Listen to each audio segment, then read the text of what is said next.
Welcome to the Islands audio series.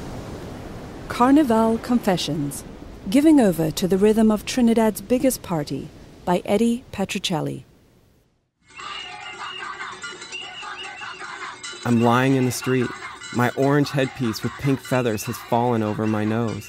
A frantic drumbeat pounds through my chest. Orange and pink costume dancers jump inches away. But I'm not about to be trampled. The animated woman straddling me, gyrating to the music, protects me. She is smiling, showing off for the spectators lining the road, standing on cars and filling the bleachers above. She bends down, squats over my waist, and shakes her hips wildly. She is helping me survive Trinidad's world-famous Carnival. She is not my wife. I met her earlier, marching through the streets of Trinidad's capital, Port of Spain. It was 10 a.m. We were shoulder to shoulder among hundreds of caged canaries. We're in the band called Tribe, whose carnival theme for its 5,000 members is Birds of a Feather. Ahead of us were hundreds of kiskadis in yellow costumes. Farther up were the Brazilian macaws. I had seen one earlier in spectacular blues, reds, and yellows, who bore an uncanny resemblance to the bird itself. Yes, dressed in caged canary pink, I had macaw envy. But I had my doubts, too. Approximately 60% of Trinidad and Tobago's 1.3 million residents are participating in today's Tuesday Mass, short for masquerade.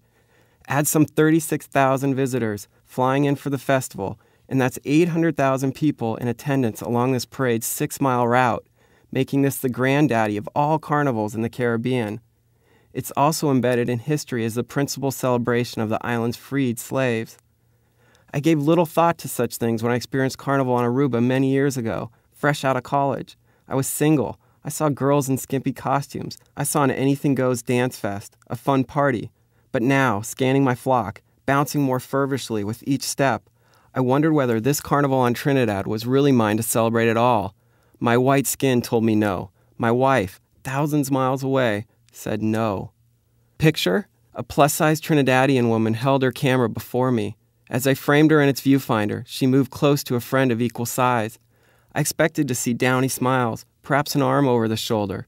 Instead, they danced seductively with each other, for Carnival, for freedom, for Facebook. So impassioned was her friend, she almost fell. Handing the camera back, I leaned in and yelled over the music, "You two aren't afraid." "At Carnival, you can't be afraid," her friend snapped, almost headbutting me, smelling of Johnny Walker and Coke, maybe Coke. "My friend is drunk," the other apologized into my ear. "But she's right, don't be afraid."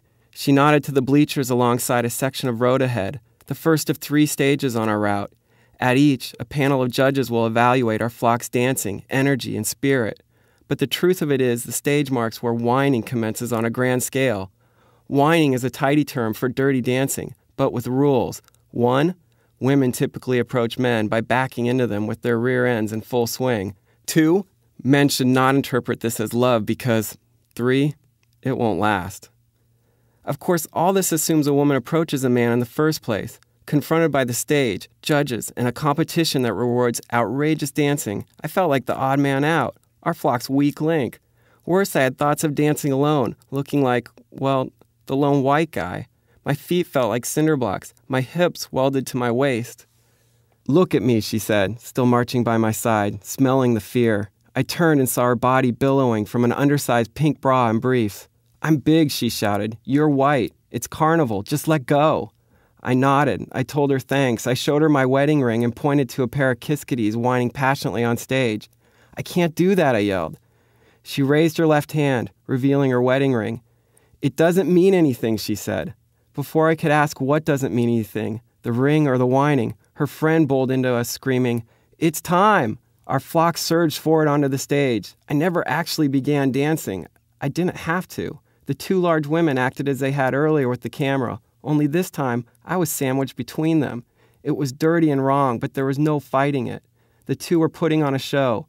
I was nothing more than their stage prop. My fears vanished, my feet lightened, and I even laughed. That's when a booty bounce that should have sent me into the drunken friend instead put me on the ground. I would get up, but she is straddling me, bending low in the knees and, now the friend wants a turn. She jumps in, spins 180 degrees in the air and lands whining in a crouched position at my waist, facing my feet. Her rear end shakes mere inches from my chin. I turn my head to the side, but peripherally, it's still there, shaking. I look to the sky, still there. People alongside the street are laughing. Others join, though their expressions are changing. Above me, the friend's arms have shot outward. They're making circles in the air. Her weight is shifted onto her heels, and she is falling backward.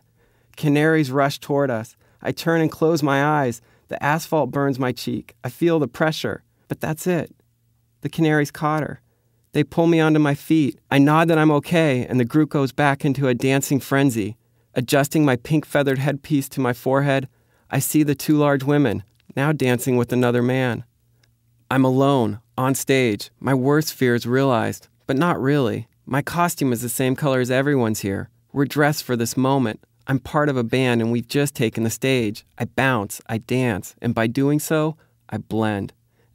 As for that other band wrapped around my ring finger, well, my wife will understand. Right, honey?